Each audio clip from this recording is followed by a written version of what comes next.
Doma Sports Talk worldwide with some news from the world of boxing. So y'all know what time it is. You ain't in a rush to get concussed. Now let's talk about Mr. Concussion himself, Deontay the Brown's Baumer Wilder, right?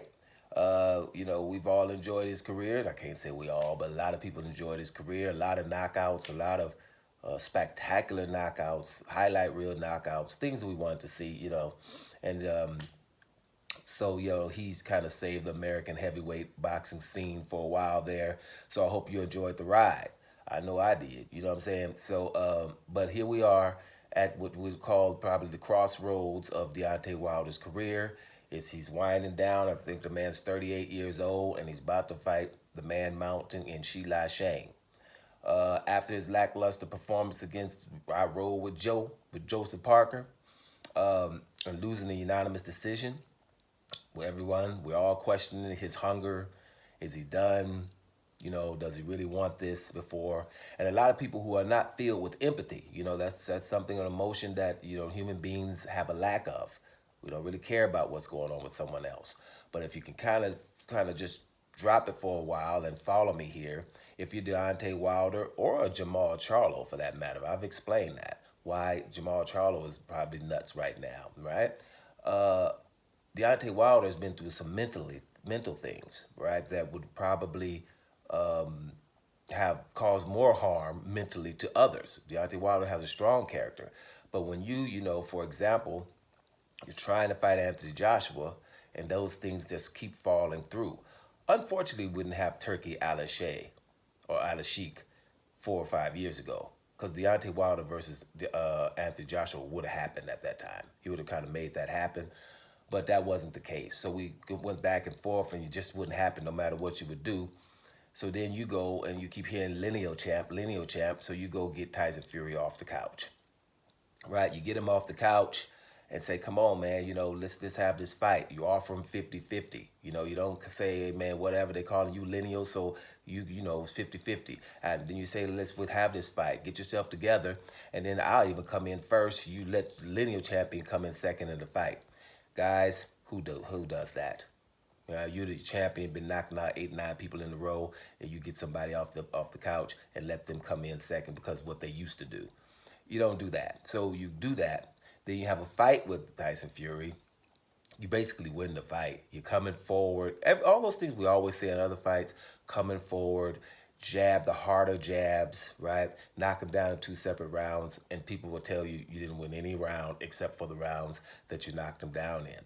And that's definitely, I told anybody to just go back and watch the damn fight. I don't care if you leave the commentary on. Leave it on. Let them say what they want. You still got eyes. But for those that can't separate it, just put the commentary on and say, we don't know who's the champion here. And watch who's coming forward, who's doing the harder jabs and whatever. And remember, you don't get points for sticking your tongue out or putting your hands behind your back. Those are not points. That's just kind of cool things to distract you, right? And just do that fight. So you're the champion, you don't get that fight. It's a draw, and everybody's saying that the other guy won. That bothers you. Have another fight with the guy, right? And actually you have a rematch clause. This is what people forget. You have a rematch clause, and this guy is able to say, no, I'm not taking a rematch clause. I'm going to go fight Safari. Remember that? Go sign with ESPN. Go fight Safari, Tom Swartz, and then Otto Wallin, right? Instead of fighting the rematch. And no one gets mad at that guy who just ignored the rematch clause. They don't get mad at him. In that time, you're fighting Dominic Brazil and Luis Ortiz, Real King Kong Ortiz. That's what you're doing while he's fighting the Safaris and the Tom Swartzes of the world. And Otto Wallin before we thought Otto Wallin was anything, right? So you have to go through that. Then you have a second fight with him. After that, he just breached contract. And then you go into that fight, and we have this glove issue going on, right? And no one cares about that, right? No one cares about that. They don't want to talk about that. The only thing like ESPN would talk about is you saying that why was y'all feeling so weak? It could have been my suit. You're taking, remember, this is all you just keep taking. Damn, what, anybody gonna say anything about this guy? Anybody that just came off of doping and coke and all that and all that stuff he's got. He don't have a license in his country. No one's gonna say anything. They just keep saying stuff to me. You guys think that's easy to take, and it's not. So in the last fight that was supposed to be a fair fight, you lose to Tyson Fury, right? In a good fight, but you lose after putting on too much weight trying to go out there and deal with Tyson Fury. So, that weighs on you, period, whoever you are. Because you're like, where's the justice? Would anybody say anything about this guy? And they don't. So, and you try to keep fighting and all that, but it's hard. So you take some time off, you fight Hellenius in one round, and you knock him out. That was either for the good or the bad. Then you come in here and fight Joseph Parker, who Joseph Parker is not easy. Joseph Parker is not a marginal fighter. I think Deontay Wilder said that the other day. I don't agree with Deontay. I agree with Deontay Wilder on everything except two things. One, that Joseph Parker's marginal, and the other was after the glove controversy with Tyson Fury to want to fight Tyson Fury again instead of taking him to court. I would have loved him to take him to court and just put it in other people's hands, right? All the evidence to put in people's hands. Forget all these people in the internet because it's there's this motion that's going on inside of them. They can't block it. We see that in our politics. They cannot block it. So therefore, take it out of their hands and put it in the hands of the law, which we see all the way up to our Supreme Court. We have issues there too, but I would still have put it in their hands and let them deal with the evidence. And then if Tyson Fury comes out of that unscathed, which he wouldn't have, if he would have, then we fight, right? That's the only thing. But other than that, most of the time I agree with some Deontay Wilder. But at that point, I think anybody can understand that, you probably, you're losing your will to fight, right?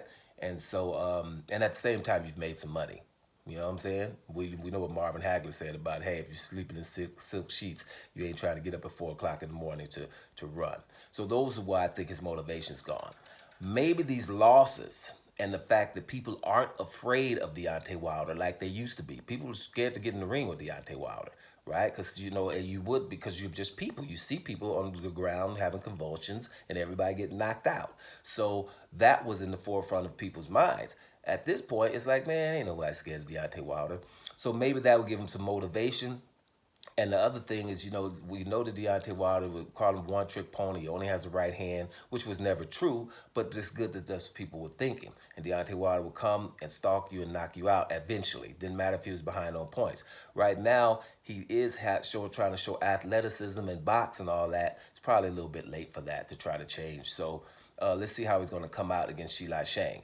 Now, when you're talking Zhang, this is a problem, okay? Now, I can see two scenarios, right? That's why I say this is a crossroads for Deontay Wilder. Let's talk about the negative, what can happen. Zhang beats him or Zhang knocks him out, Deontay Wilder retires. Period. That's the scenario that could quite possibly happen. And for me, as a person as a fan of people, of boxers that do well, right? It wouldn't matter. It'd be like, because I've seen his career and I was like, wow, that's awesome for a guy to come off the street, 19-year-old, just learning boxing and coming here starting to knock out heavyweights. Every fight, you can't, the hype of who does Bemain Sterling like that, stand in front of him and knocks him out like that? Who knocks out a Sergey Likovich like that? That didn't happen to Sergey Likovich before that. Trust me, he was a champion. Right? Who knocks Dominique Brazil out with one punch? Who anybody? Any of those knockouts that he had. Even Hellenius wasn't knocked out like that. And that's late. All those people that were knocked out ridiculously, knocked out like that. Even when early, Kelvin Price. Kelvin Price was, 6'7", 242 to knock him out with one punch. So it was a lot of awesome knockouts that you saw that you were like, man, it's ridiculous, these knockouts, right? So I'm trying to say here, if it's over, you've missed the highlights. It was a lot of highlights, so it was all good. If it's over for his career, he's 38 now. But there's another scenario that's quite possible, right? This is quite possible. If Deontay Wilder comes out here and some kind of way knocks out 300-pound Zhang Shang, then he would be back, right? If he were to be back with Turkai Alishay in the mix, then I would think him and Anthony Joshua would probably fight in Wembley instead of Anthony Joshua versus Filip Hrgović, Dubois winner.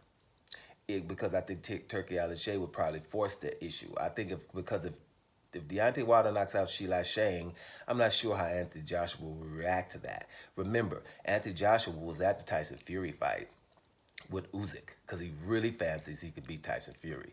Anthony Joshua has never, ever come to any Deontay Wilder fight, right? Never. He's not going to a Deontay Wilder fight. Never has when they were in negotiations for Undisputed. He never wanted to come and jump in the ring and none of that.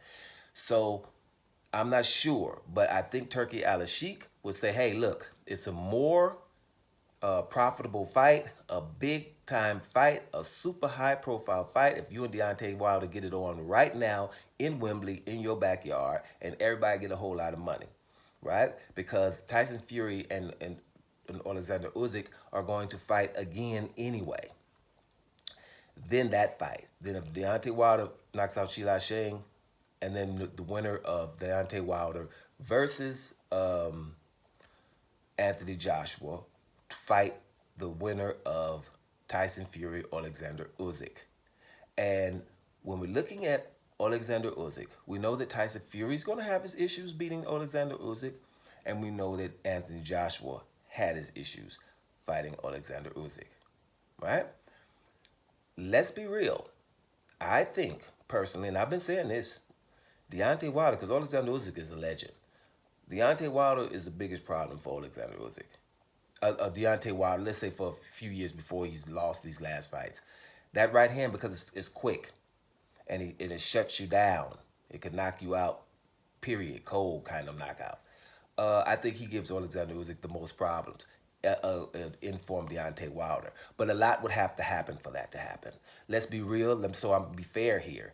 If an Anthony Joshua beats a Deontay Wilder, then he would deserve that fight. You know what I'm saying? At the same time. So it ain't like, but the winner of that, Deontay Wilder were, because we're talking about the scenario. If he were to beat Sheila Shang, knock him out, because I don't think he's going to beat Shang on points. If he were to knock out Shang, go in here and knock out AJ, he would be definitely in the mix for Alexander Usyk, and people will be afraid for Alexander Usyk because of right now, Alexander Usyk is heads and shoulders above the rest, and nobody would have any fear about him. But I think that Deontay Wilder, they would. Now that's a whole lot of ifs, a whole lot of whatever, a whole lot of stuff got to happen. But I did say this is the crossroads fight for Deontay Wilder. Guys, enjoy it because it could be his last fight, or it could be the beginning of him trying to get Alexander Usyk, which I know he wants. So let's see what happens, y'all. This week we're going to have to do a couple of Deontay Wilder and Sheila Shang videos. So stay tuned. Doma Sports Talk Worldwide. And I'm up out of here, y'all.